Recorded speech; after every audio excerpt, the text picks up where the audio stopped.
So good afternoon, all. Yesterday we had discussed the different formatted output statements. In last class we had discussed formatted input statements.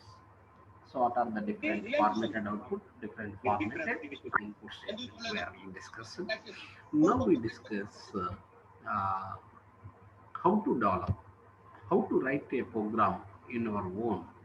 What is the program development steps? How to write? Suppose I want to write a program.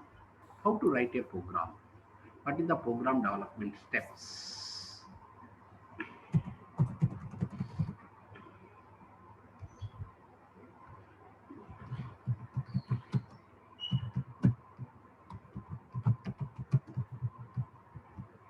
Suppose I want to write my own program.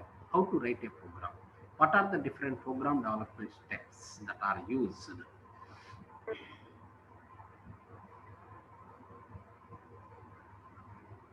Okay. So what are the different program development steps that are used to develop a program? Suppose I want to develop a new program. So what is the program development steps? So how I can write a program? Myself, I want to develop myself. I want to write my own programming. How? What is the procedure? How to start? Where to close? If there is any problem occurs, how to rectify that problem? So what is the different way? What is the procedure? What is the procedure that is used to solve such a problems? So in order to develop any program, first of all, you have to understand the problem.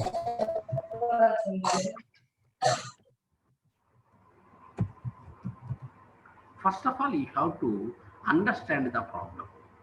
Once you can understand the problem, then only you can write the program yourself. Without understanding the problem, you cannot write the program yourself. Understanding means just is nothing but writing the conversion of a program in English to Telugu. It's not understanding the program. What they are asked, how to get, that is the problem. That's we called as understand the problem. క్లియర్గా ముందుగా మనకి ఏంటి అంటే understand the problem ఉండాలి. Understand the problem అంటే just మనము వాళ్ళు ఏదో తెలుగులో ఇచ్చారు మనం ఏదో ఇంగ్లీష్లోకి మార్చాలి అని చెప్పడం అనేది కాదు, లేక వాళ్ళు ఇంగ్లీష్లో ఇచ్చారు మనం తెలుగులోకి మార్చుకోవటం కాదు. సో దాన్ని మనము అండర్స్టాండ్ ద ప్రాబ్లం అని, ప్రాబ్లం చాలా క్లియర్గా అర్థం అవ్వాలి, చాలా డీటెయిల్డ్గా. సో ఈ లేనంత వరకు ప్రాబ్లమ్ని మనము పార్ట్స్గా డివైడ్ చేయండి. ప్రతి పార్ట్ మీరు రాసుకొని ఆ ప్రాబ్లమ్ని మనము ఎలా సాల్వ్ చేయాలి ఏమిటి అనేది మీరు చూసుకోవాలి. For example, suppose I want to write a program for prime number. So once I told the prime number program. So what is the understanding the problem? Sir, prime numbers are. It's not understanding the problem. What is prime number? First of all, you have to arrange the question. What is a prime number? A number which has two divisors is called as prime number. A number which has the divisors one and its number itself, such a number is called as prime number.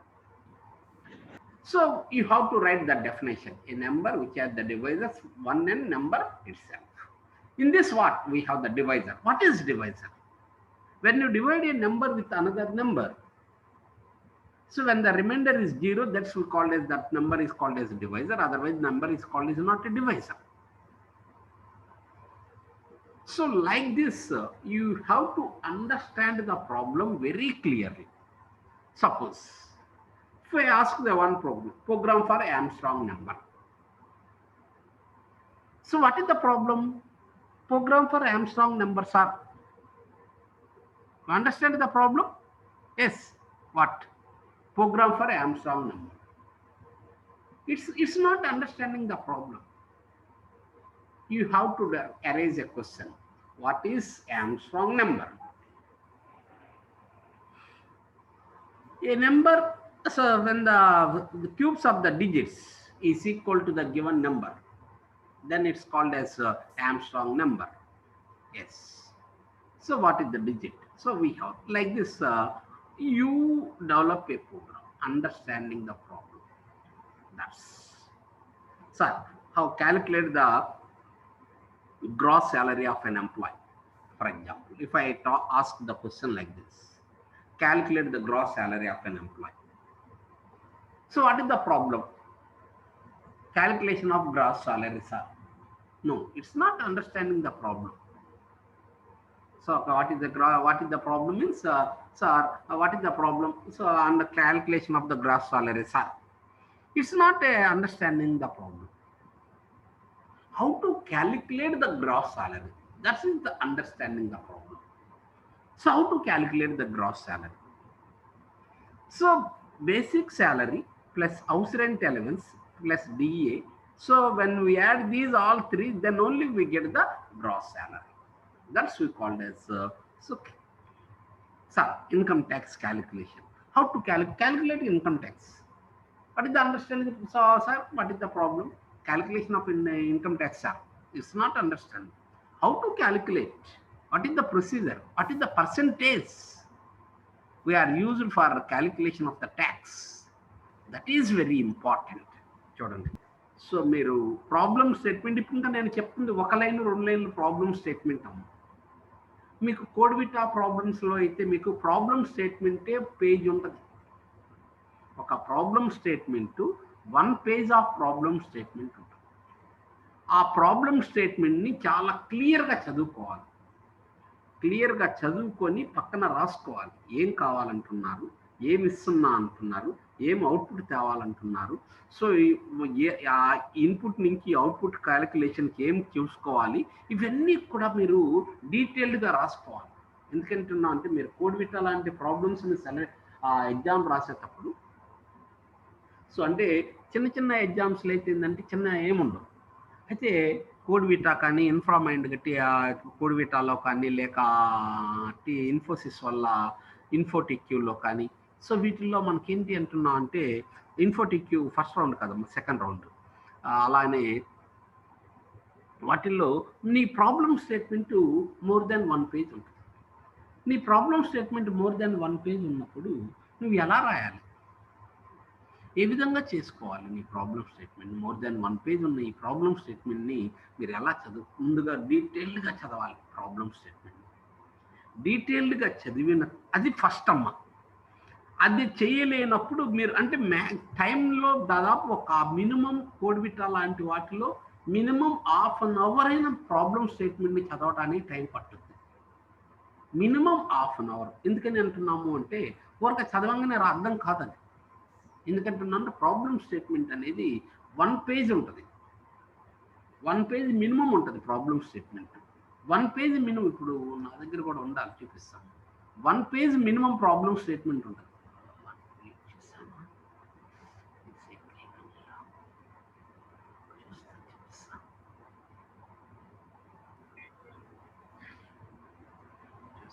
నిన్న delete చేసాది కోడివిటా problems.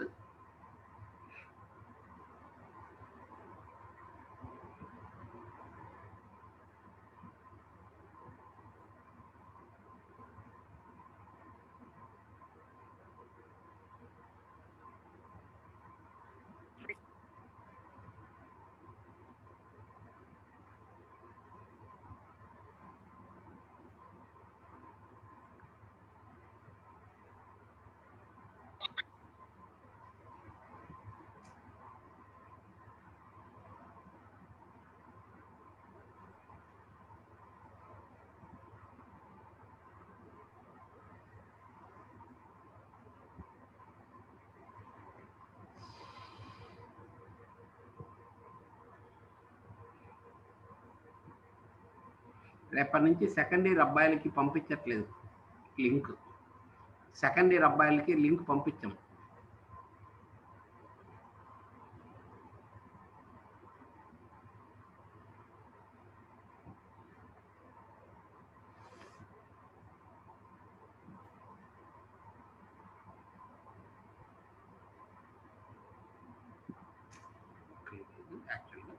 So మనకు ఈ problem statement అనేది more than 1 page ఉంటుంది.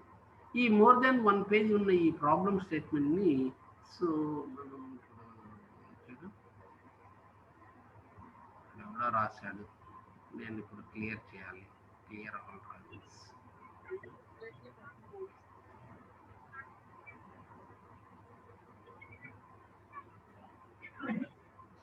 So ఇలా problem స్టేట్మెంట్ని మనము more than 1 page ఉంటుంది.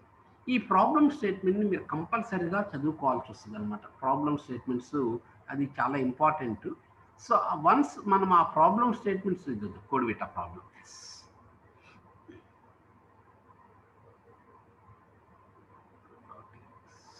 Programme ఇది నిన్నే అన్ని డిలీట్ చేశారు చాలా వరకు ఉన్న వాటిలో.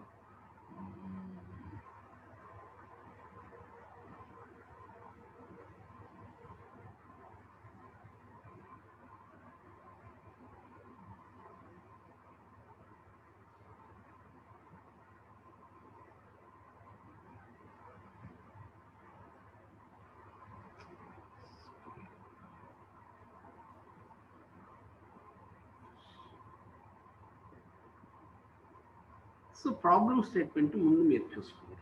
అది more than 1 page problem statement ఉన్నప్పుడు ఆ ప్రాబ్లమ్ స్టేట్మెంట్ మీరు చూసుకోండి. వన్స్ ప్రాబ్లమ్ స్టేట్మెంట్ ఉన్న తర్వాత ఇన్పుట్ చూసుకోవాలి.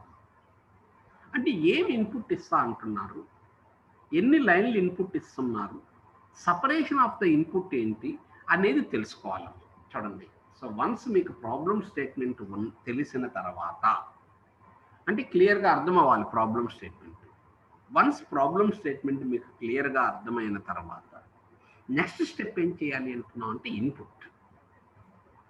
ఏంటి ఇన్పుట్? ఎన్ని లైన్స్ ఆఫ్ ఇన్పుట్ ఇస్తున్నారు?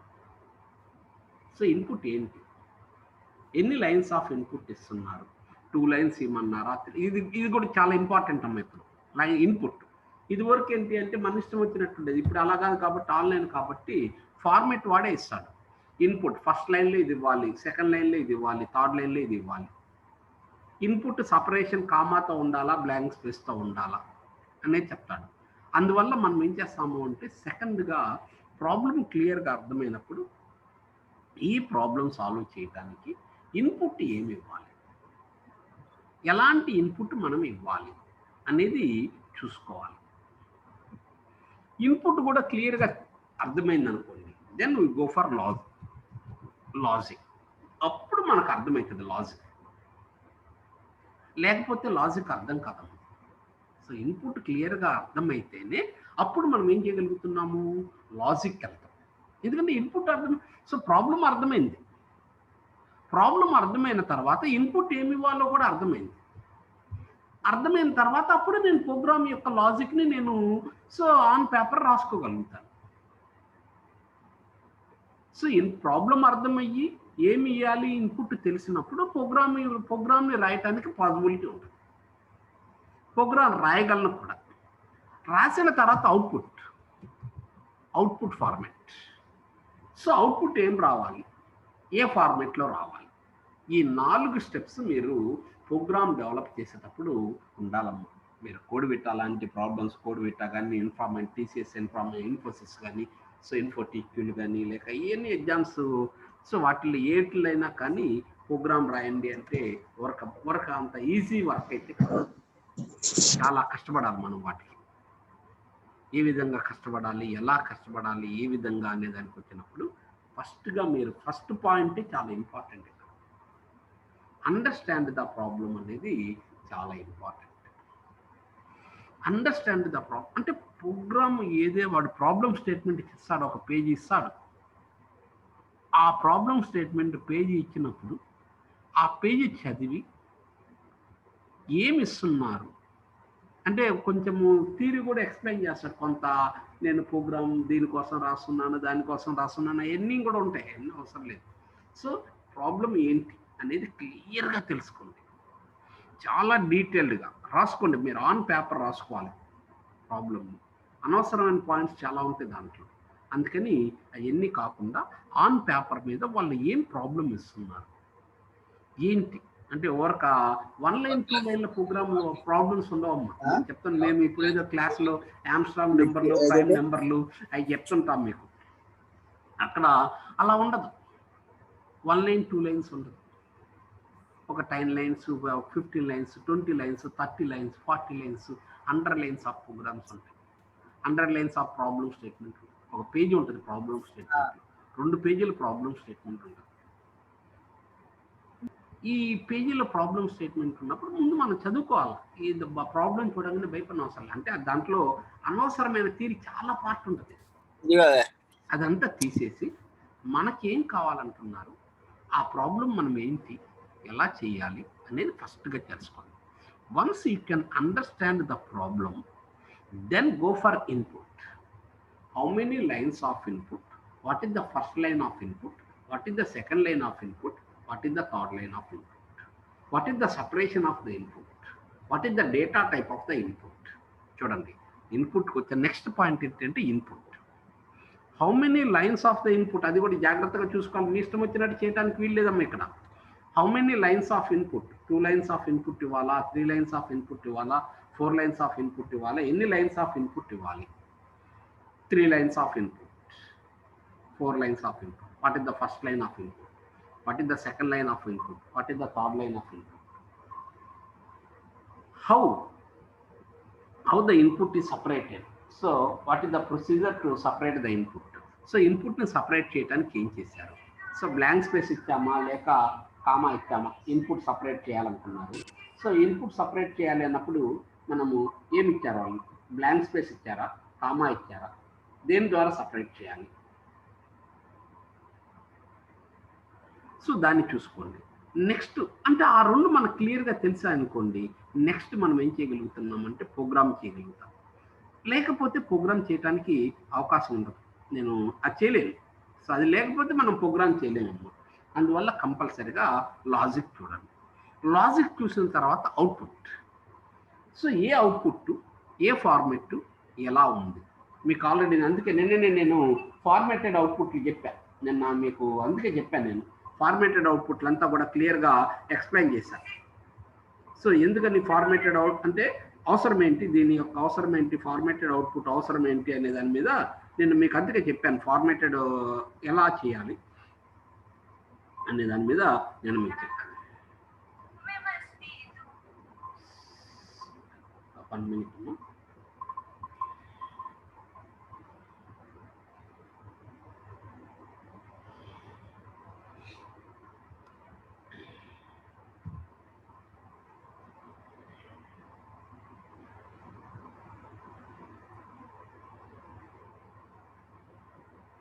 So formatted output. So then output ఎలా ఉండాలి ఏంటి అనేది తెలుసు. ఈ 4 పాయింట్స్ మీరు ఎవరైతే డీటెయిల్డ్గా చేయగలుగుతారో వాళ్ళే ప్రోగ్రామ్ని డెవలప్ చేయగలుగుతారు. లేకపోతే వాళ్ళు ప్రోగ్రామ్ డెవలప్ చేయడానికి అవకాశం అనేది ఉండదు. ఫర్ ఎగ్జాంపుల్ ఇప్పుడు నేను ఒక ప్రాబ్లం ఇలా ఇస్తున్నాను.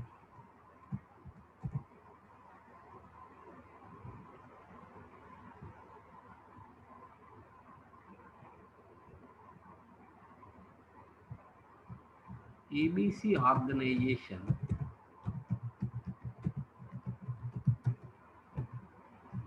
wants to calculate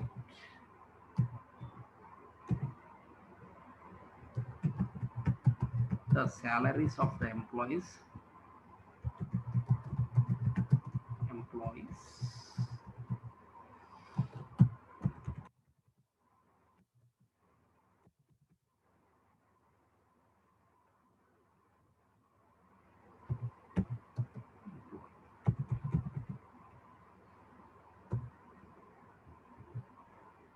employee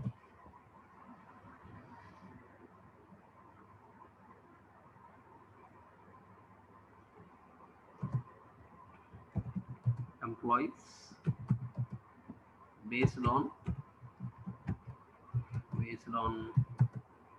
basic salary and experience. The procedure to calculate salary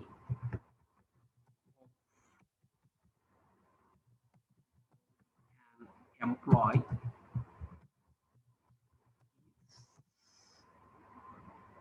salary equal to basic plus DA plus HRA. DA calculation is based on basic. The procedure to calculate DA is basic DA basic 5,000 0 to 5,000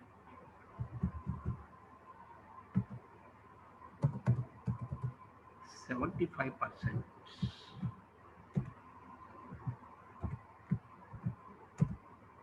5,001 to 9,000 90%, 9,001 to 15,000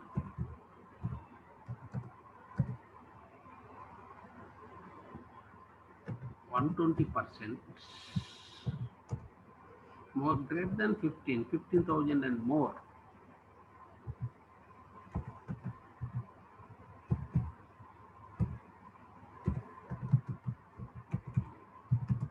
more 130%. HRA is calculated by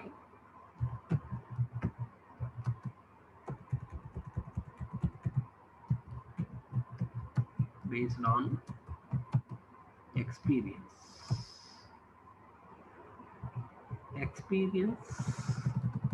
HRA. Experience less than 5,000.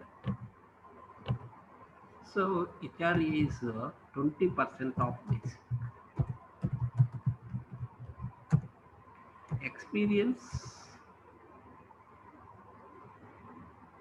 6 to 10, 30%.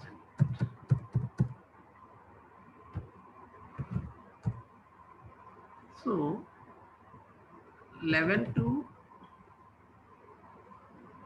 15, 35%. 15 to 16 to 25, 45%. Greater than 25, 50%. So this is the problem statement. Then we give the sample input like this.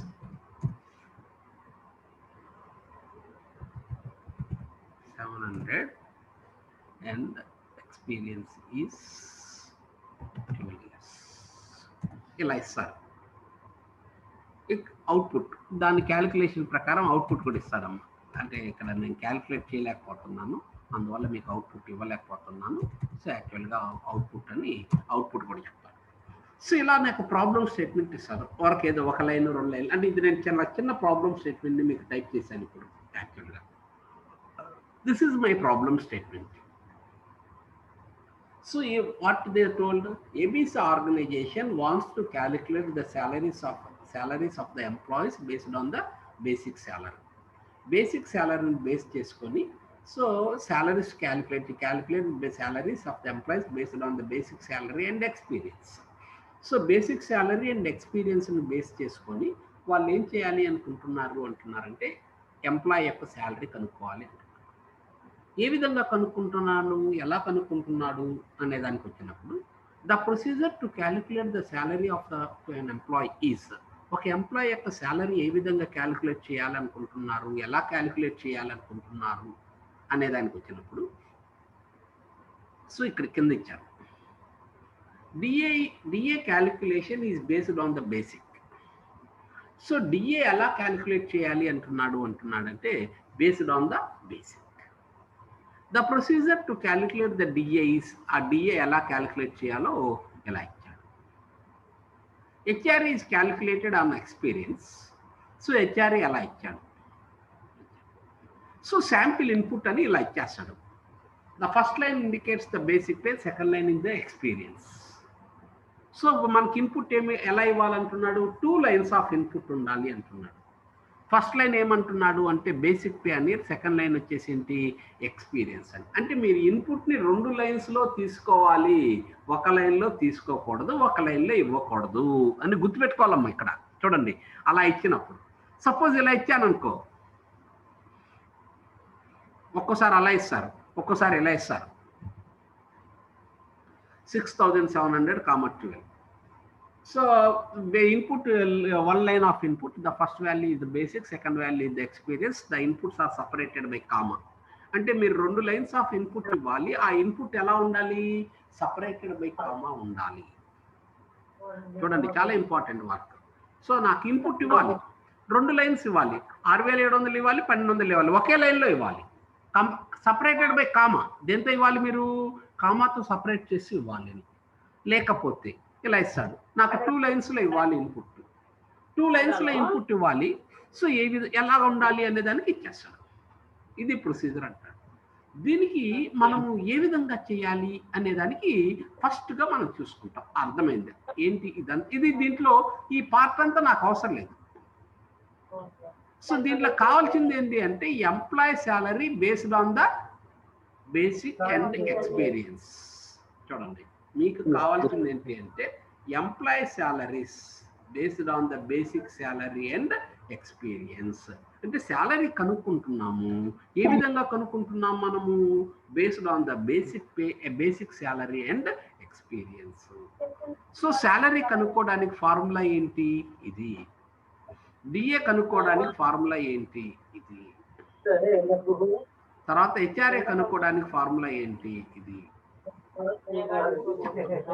So output యాక్చువల్గా calculate చేస్తుంటే నేను output కూడా చెప్పేవాడిని, ఎంత నాకు ఈ output రావాలి అంటే 6,700 ఇచ్చి 12 సంవత్సరాల ఎక్స్పీరియన్స్ ఇచ్చినప్పుడు ఎంత అవుట్పుట్ రావాలి అనేది అవుట్పుట్ ఇచ్చేస్తాను నేను. సో ఆ అవుట్పుట్ నాకు రావాలి మీకు యాక్చువల్గా. సో అది మీరు చూపించాలి. ఇప్పుడు ఈ ప్రాబ్లంకి సపోజ్ ఇలా ఇచ్చానండి, ఇలా ఇచ్చినప్పుడు ఇంకా మీరు ఏమంటే ప్రాబ్లం స్టార్ట్ చేయాలి అన్నప్పుడు ముందుగా మీకు ప్రాబ్లం అర్థమైందా లేదో చూసుకోవాలమ్మా. నాకు ప్రాబ్లం క్లియర్గా అర్థమైంది అనుకుంటే మనం ఏం చేయొచ్చు అంటే ఇక్కడ చేయొచ్చు. సో ముందుగా మీరు ఏం చేయాలి అంటే డిఏ కనుక్కోవాలంటే ఎలా కనుక్కోవాలంటున్నాడు. సో ఏంటంటున్నాడు డిఏ, ఈ డిఏ ఎలా కనుక్కోవాలి. సో అంటే ఫస్ట్ ఇక్కడ ఫార్ములాస్ ఉన్నాయి. సో ఇది ఇలా చెప్పాడే 0 to 5,000 అందరికి ఒకటేనా అంటున్నాడు. అందరికి ఒకటేనా, కాదు. అందరికి డిఏ ఒకటేనా అంటే కాదు. కొంతమంది 75% ఉంటే, కొంతమంది 90% ఉంటే, కొంతమందికి 120% ఉంటే, కొంతమందికి 130% ఉంది. అందరికి సేమా కాదు. సో ఎప్పుడైనా అందరికి ఒకటి కాదు. ఒక్కొక్కరికి ఒక్కో రకం అంటే సెలెక్షన్ అని మీనింగ్. చూడండి, గుర్తుపెట్టుకోండి. అందరికి ఒకటే రకమైతే అది మామూలు జనరల్. అలా కాకుండా డిఫరెంట్గా ఉంది, ఒక్కొక్కరికి ఒక రకంగా ఉంది. 75% కొంతమందికి ఉంది, 90% కొంతమందికి ఉంది, 120% కొంతమందికి ఉంది, 130% కొంతమందికి ఉంది. సో ఇలాంటి సిచ్యువేషన్స్లో మనం ఏం వాడాలి? సెలెక్షన్ స్టేట్మెంట్ వాడాలి. గుర్తుపెట్టుకోవాలి అట్లా. సో ఇక్కడ ఇఫ్ ఎందుకు రాస్తారు సార్ అంటే, సెలెక్షన్ స్టేట్మెంట్ ఏంటి అంటే ఇఫ్ స్టేట్మెంట్. సో ఇక్కడ సార్ ఎందుకు ఇఫ్ స్టేట్మెంట్ రాశాడు, కూడా సార్ రాశారని మనం రాయకూడదు. సో మీకు సొంతగా ఐడియా రావాలి. మీకు సొంతంగా ఎప్పుడు ఐడియా వస్తుంది? అందరికీ కామన్గా ఉందనుకోండి, అందరికీ కామన్ ఉంటే సో అప్పుడు ఇంకేం రాయని అవసరం లేదు. సపోజ్ ఇప్పుడు ఉంది, ఇక్కడ ఇంకొక లైన్ రాశానండి. ఏం రాశా అంటే,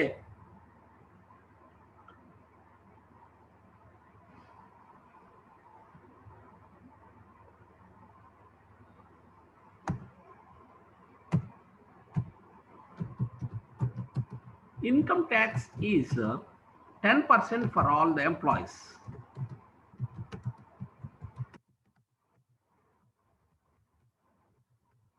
చూడండి, ఇక్కడేమో ఒక్కొక్కరికి ఒక్కో రకంగా చెప్పాడు. సో ఎప్పుడైతే ఒక్కొక్కరికి ఒక్కో రకంగా చెప్తారో అప్పుడు మీరు కంపల్సరిగా ఏం వాడాలంటున్నాము? సెలక్షన్ స్టేట్మెంట్ వాడాలి. ఈ ఒక పర్టికులర్ లాంగ్వేజ్ గురించి ఆలోచించవాకండి. మనం సీలో రాస్తున్నా, పైథాన్లో రాస్తున్నా అని రాయాలి అవసరం లేదు. సో అందరికి ఒకటి కాదు, కాబట్టి ఇక్కడ మనం ఏం చేయాలి? సో ఎస్, ఇఫ్ స్టేట్మెంట్ వాడాలి అనమాట. సెలక్షన్ స్టేట్మెంట్ అంటే ఏంటి? If statement. ఇఫ్ స్టేట్మెంట్ దీన్ని క్యాలిక్యులేట్ చేయడానికి మనం ఇఫ్ స్టేట్మెంట్ వాడాలి అనేది ఇది మైండ్లోకి రావాలి. సో ఇది సార్ రాశారు కాబట్టి మనం రాసాము అనే కాన్సెప్ట్ ఉండవు. Next experience, HRA. ఇక్కడ కూడా అందరికి ఒకటి కాదు, ఒక్కొక్కరికి ఒక్కో రకం. ఇక్కడ కూడా ఒక్కొక్కరికి ఒక్కో రకం కాబట్టి సో మనము మళ్ళా ఇది రాయకూడదు. అంటే సెలక్షన్ స్టేట్మెంట్ రాయాలి. Income tax 10% for all. అంటే ఇక్కడ ఏమి రాయని అవసరం లేదు, డైరెక్ట్గా క్యాలిక్యులేట్ చేస్తే చాలు. ఇఫ్ స్టేట్మెంట్ కానీ ఇంకేం అవసరం లేదు. ఇలా మనం ప్రోగ్రామ్ చూడంగానే సో అంటే ఇవే పార్ట్ ముఖ్యం. ఈ అర్థమైంది అనుకోండి, మీ ఎవరైనా రాస్తారు ప్రోగ్రామ్, అప్పుడు ప్రాబ్లమే లేదు అసలు. సో ఇక్కడ అండర్స్టాండింగ్ వన్స్ ఇదంతా అర్థమైంది అనుకోండి, సో మనము ప్రాబ్లం అనేది రాయటం అనేది చాలా ఈజీగా ఉంటుంది. సో చాలా ఈజీగా రాయగలుగుతాం మనం. సో అది మన యొక్క బేసిక్ సిస్టమ్.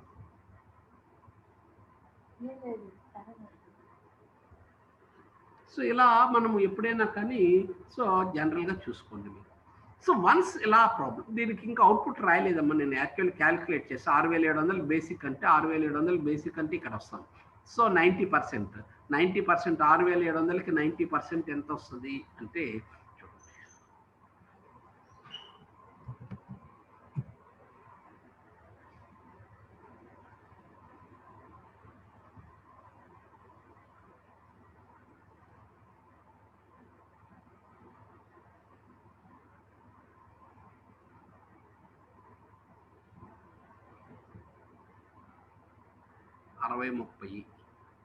$60,030 12 సంవత్సరాల ఎక్స్పీరియన్స్ అంటే 35%. సో 35% అంటే ఎంత?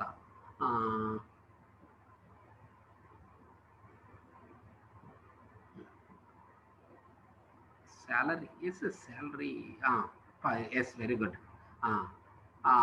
12,000 ఇది మనకు.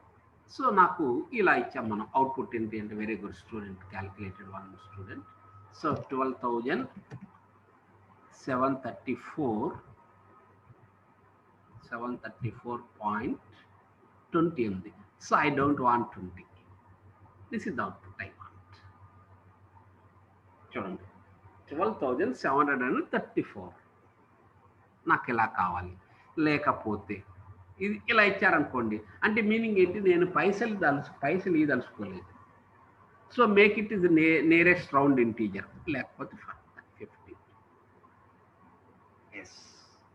లేకపోతే 4, లేదా 20 ఇలా ఇచ్చాను. అంటే మీకు యాక్చువల్గా అంటే డెసిమల్ పాయింట్ తర్వాత 22 డిజిట్ యాక్యురసీతో నాకు అవుట్పుట్ కావాలి. లేక నాకు డెసిమల్ పాయింట్ అవసరం లేదు. ఇలా ఇచ్చారు. సపోజ్ నేను ఇలా ఇచ్చాను. నీకు యాక్చువల్‌గా వచ్చింది ఆన్సరు. నీకేమొచ్చిందంటే 12,734.2 వచ్చింది నీకు ఆన్సర్. నేను ఎక్స్‌పెక్ట్ చేస్తుంది ఏంటంటే 12,734. నీకు 20 పైసలు ఎక్కువ వచ్చింది. సో, రాంగ్ ఆన్సర్ అనొచ్చు. అందుకని మీరు క్లారిక్యులేషన్ చేసేటప్పుడు జాగ్రత్తగా అంటే ఎక్స్‌పెక్టెడ్ అవుట్‌పుట్ ఇలా ఇస్తారు ప్రాబ్లమ్ స్టేట్మెంట్. ఇలా ఇచ్చినప్పుడు మీరు ఇలాగనే చూసుకొని ఈ విధంగా చేయటం అనేది నేర్చుకోవాలి. సో, దీన్ని కంటిన్యూషన్ రేపు చెప్తానమ్మా. పైథాన్ కూడా లింక్ పంపిస్తాను.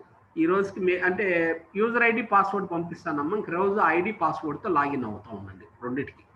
సికి గాని, పైథాన్‌కి కానీ. సరేనా? ఇది టైం అయిపోతుంది. ఇది క్లోజ్ చేస్తాను.